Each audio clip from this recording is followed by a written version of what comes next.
Okay, right? So let's say that beef goes absolutely bonkers and we're producing so much that steaks become cheap in a steakhouse, right? Mm-hmm.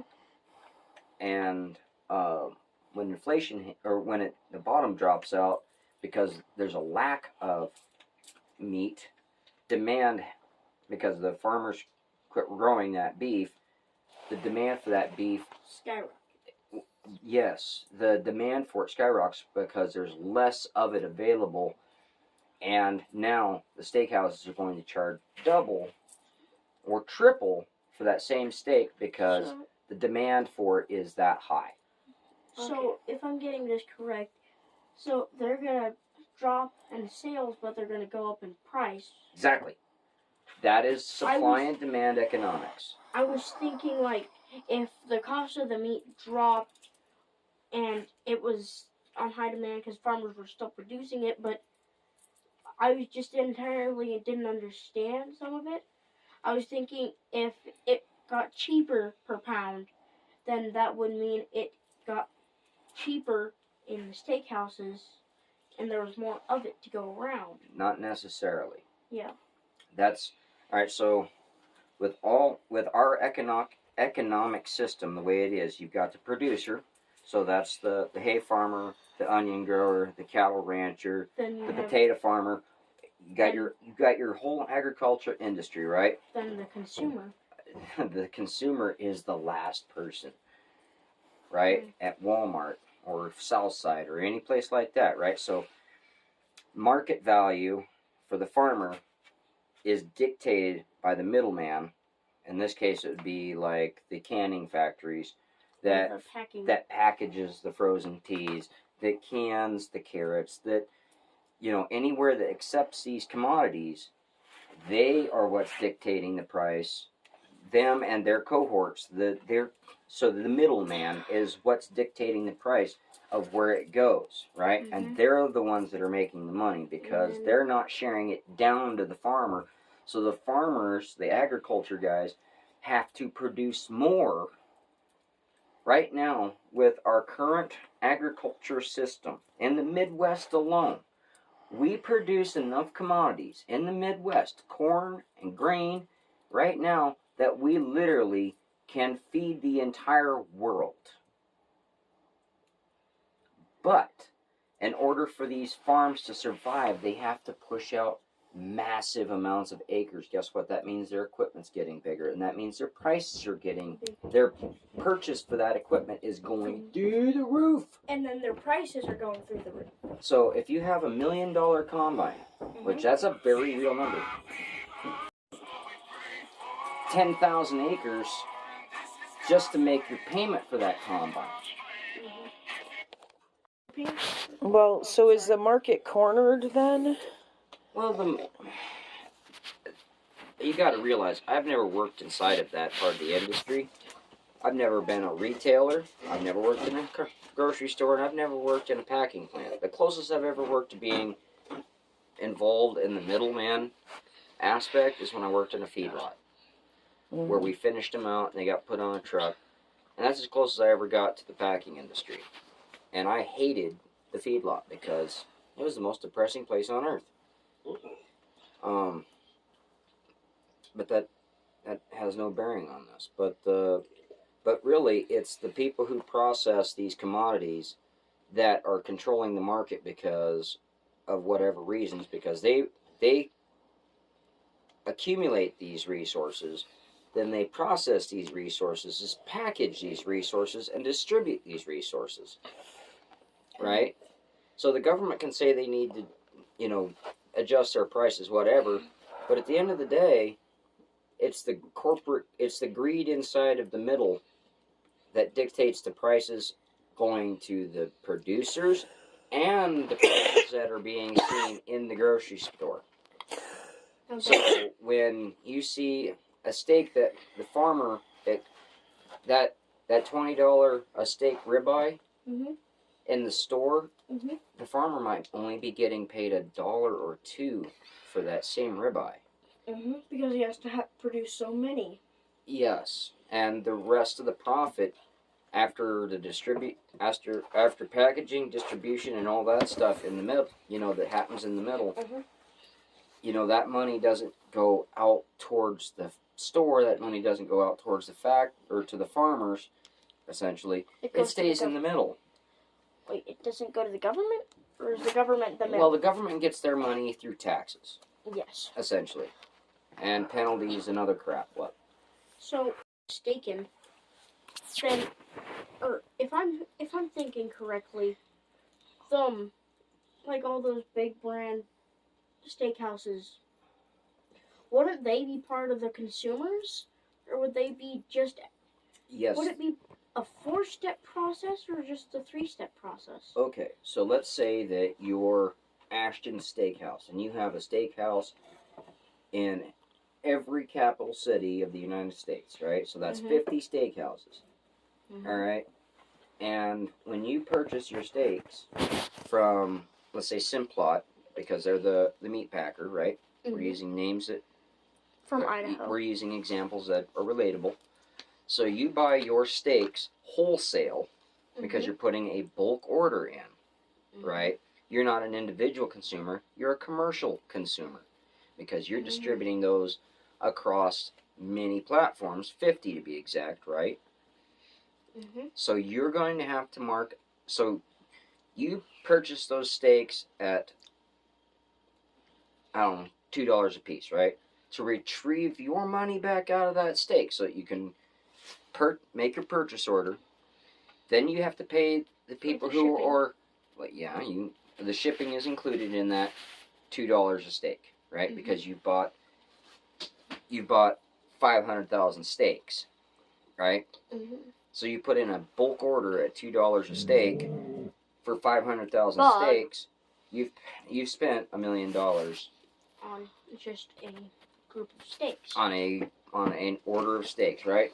Okay, so you've just lost $1 million. And that's just one single kind of steak. Yes, and you have not even put them on a plate yet. Now you have to pay for a chef to cook those steaks and put them on a platter. Which is another $1 million. So now in order to get your money back out of this, you have to charge high prices. You have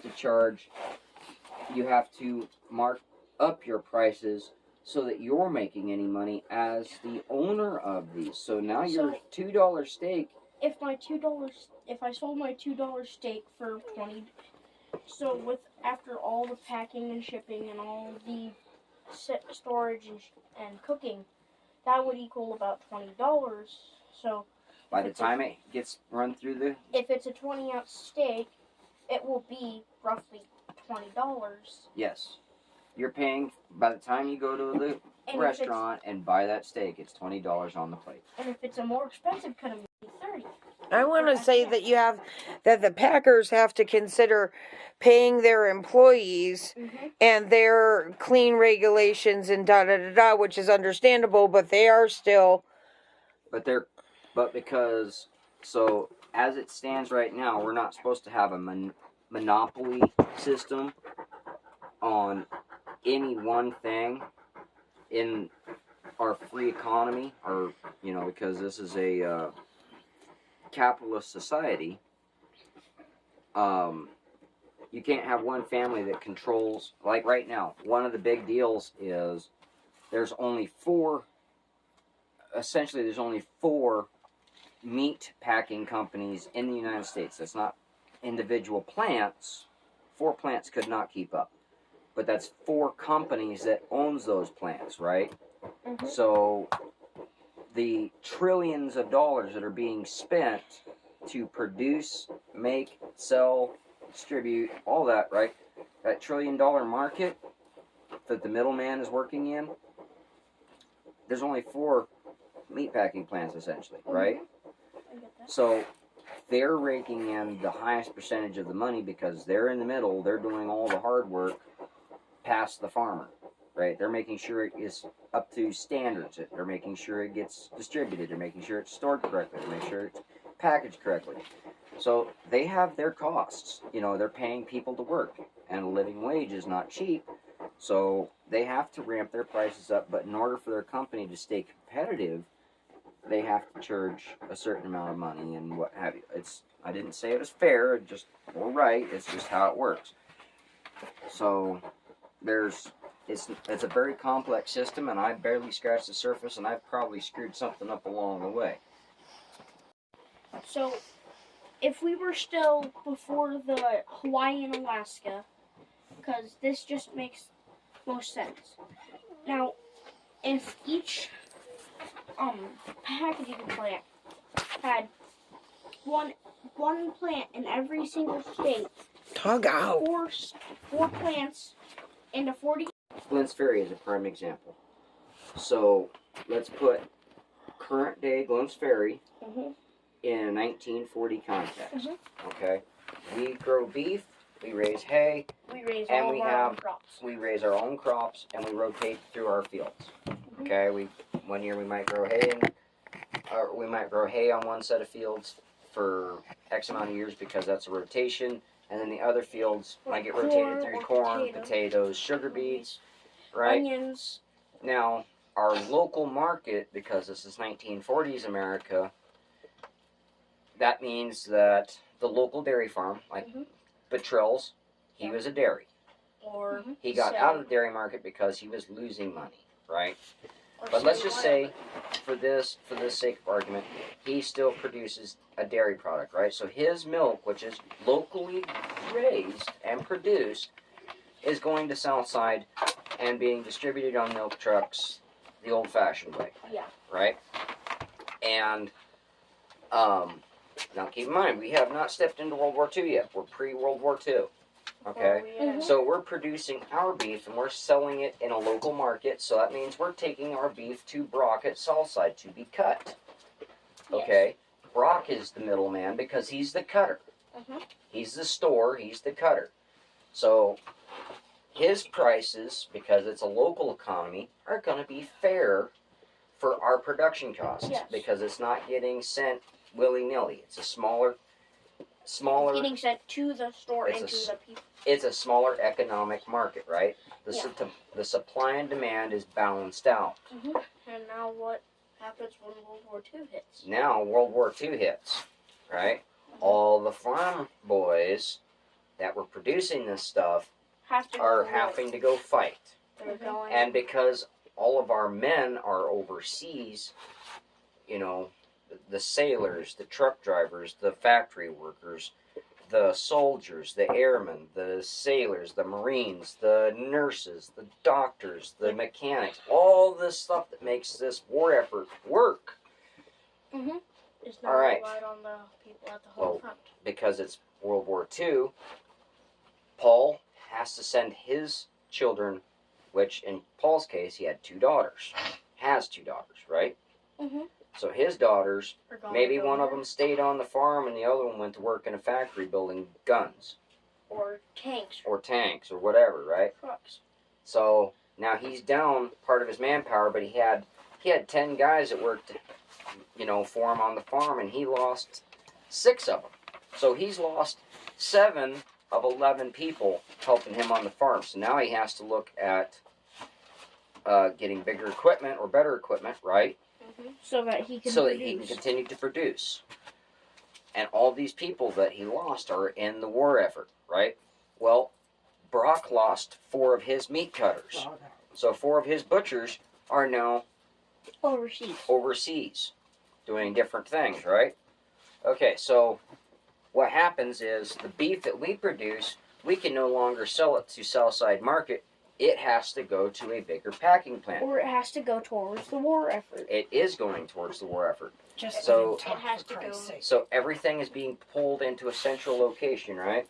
So, and this is happening across all of these little micro economies, right? Across the United States, all these little micro economies are starting to shift towards one large economy, which is what we're in today, because they needed bigger facilities to produce the beef and the canned food and the stuff that's being shipped overseas, right? Because all the men in the little economies and the women in the little economies are gone.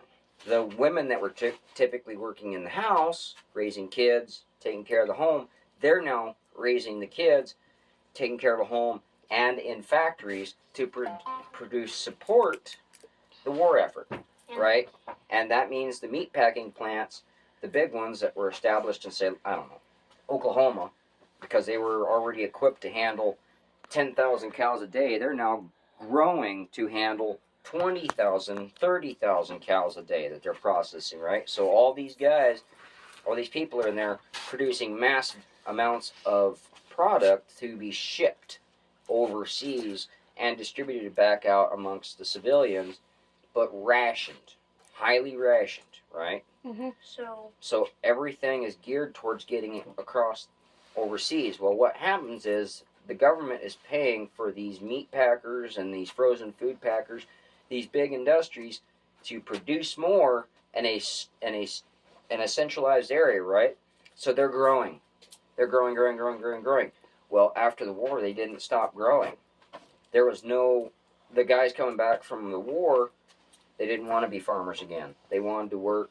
They wanted to be able to enjoy their day off. So they went and got a factory job. They replaced a woman. They went and got a truck driving job. They replaced a woman. They went and got this job. They got that job. They didn't want to go back to the farm. They didn't want to go back to cutting meat. They went everywhere else, and there was no demand for that manpower back on the farm or in Southside, because guess what? Because of the war, the equipment improved, decreasing the need for manpower. Right? So that's why we're stuck in the economy we're in, is because of World War II, that we are dealing with these distributors that's in the middle. Because it never shifted back to a small mom and pop society. It stayed industrialized and corporate. Holy crap. So World War III is going to create the same thing, and instead of going from a national level, it's going to go to a world level. That's one of the many things the world government is trying to do. Yes, because if you hold on, Ashton, I recognize you. So it's all about a system of control. Yeah. And if you don't need manpower here, you do something with it over there. You channel everything in the same direction. Okay, what's your question? So, let's say that the standard family this is about the ration, standard family of 5 would last about a week. The full cow, with it, excluding the head and the testicles. Well, you're right, but you're wrong. A standard beef. All right, This is just theoretical. And the rationing would cause it to... Pause. Okay. Your beef a week is not accurate. A beef a year for a... So when we were raising beef for ourselves, growing up here on the farm as a kid, one beef would last us roughly a year, and that was eating beef for almost every meal, in the exception of chicken. So... Now, but that's a 1 meal a day average for this family, right? Not much has changed. We don't do breakfast, lunch, and dinner. Mm-hmm. But, so you figure a beef per family for roughly a year. Okay, play. Okay. So. I felony. What I was saying, so if one cow lasts roughly a year and the rationing hit, they would have to make half a cow last for the exact same amount of time. Yes. Then wouldn't one of the younger kids who need more to grow skinny up? Or would they just stay the same? Well, you're still going to grow, but if you notice, looking at 1950s America, late World War II, so like 46, 47, 48, 1950, clear up into, right up into about the mid-70s. There was no obesity problem until we get into the 80s. Where all the snacks came. Well, convenience became the name of the game. Because up until the 70s, homes were very traditional. Meals were very structured. Meals were made at home. Fast food was not really a thing. It was starting to develop in the 50s. McDonald's was a very small deal, right? And Only in Burger California. King didn't exist in 1940s America. McDonald's didn't exist in 1940s America. Kentucky Fried Chicken didn't exist.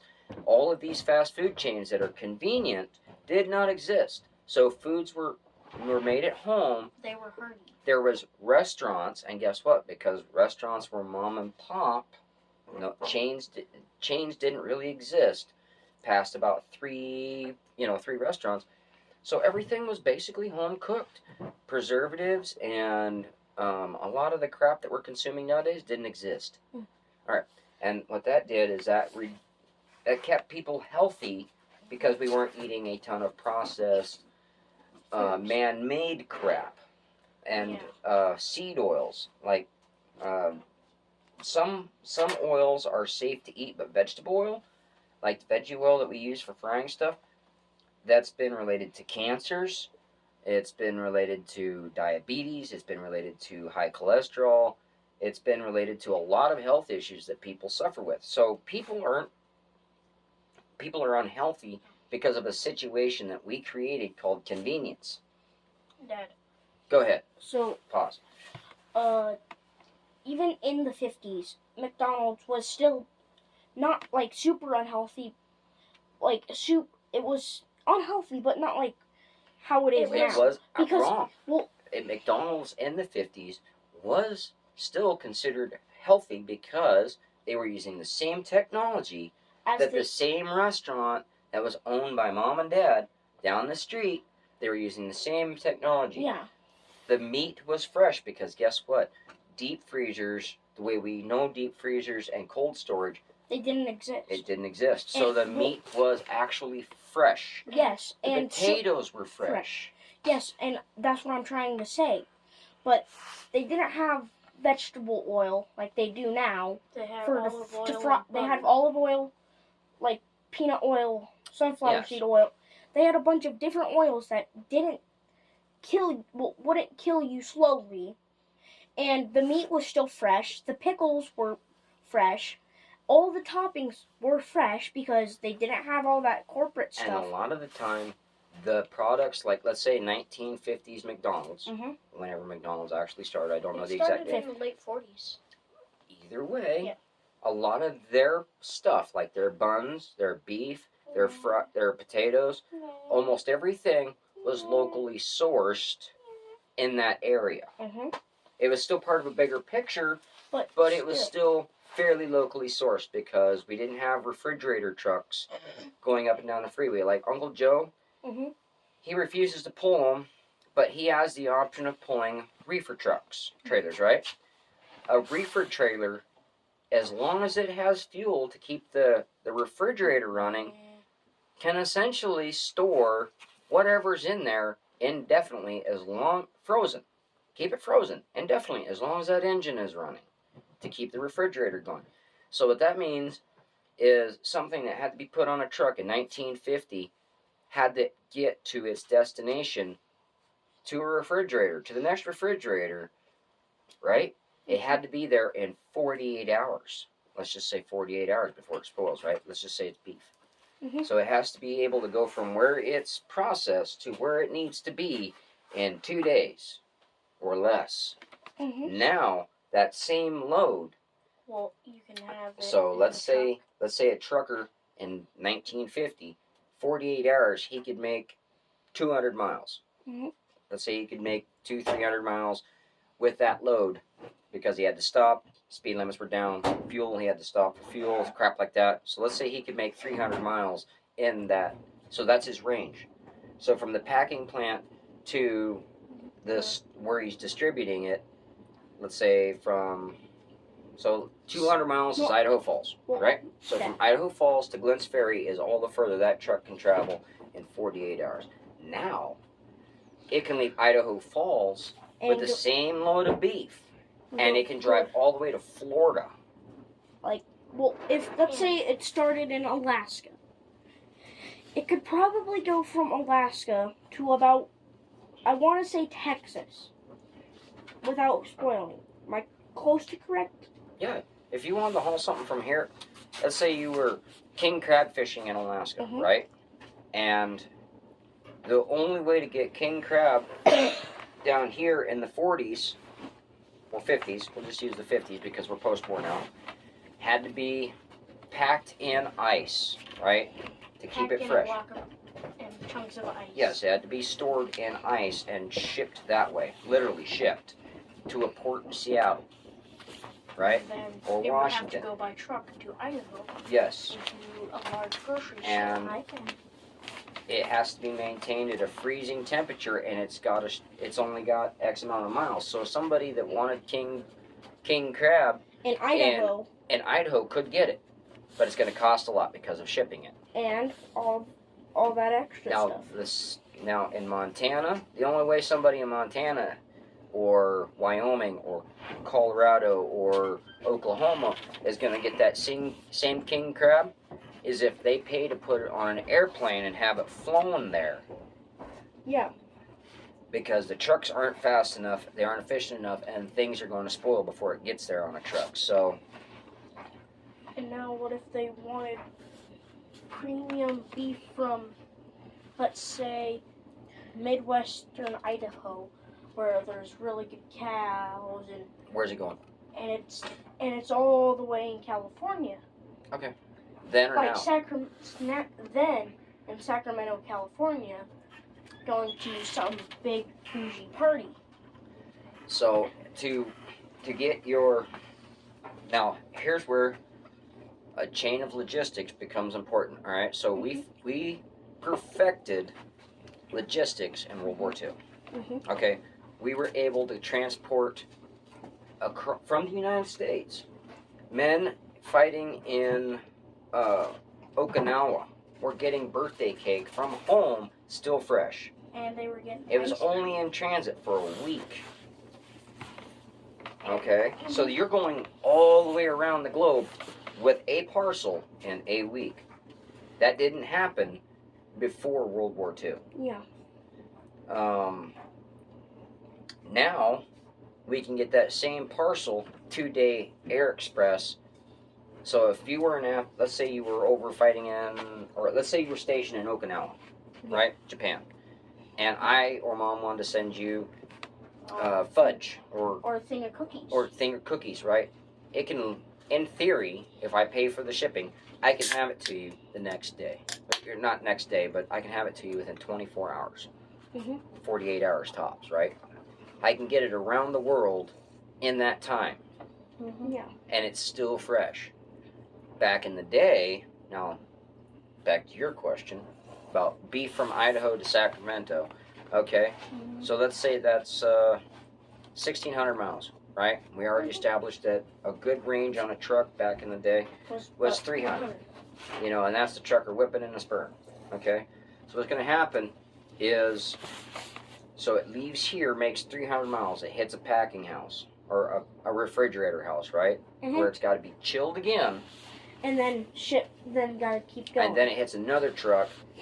So it transfers from one driver. So the driver that just brought it down from Idaho to wherever that spot let's is. say halfway we take it from Coeur d'Alene to, let's say, Glens Ferry or Boise. Then from Boise to Glens Ferry, or just Boise for example, to Twin King Falls. Hills, Well, all I'm getting at is there's a string of warehouses. that keep it cold. Okay, so yeah, or preserve, depending on what it is. So it hits a certain spot. So if it's beef and it needs to be stored cold, right? Because refrigeration then wasn't as good as it is now. So that driver gets it 300 miles down the road, where it is now transferred off that truck, and if need be, refrigerated so it can continue the journey. I've learned something new. Interviews are nice and toasty. You guys probably learned so much. You left your finger in the other room. I accidentally did that. That's where my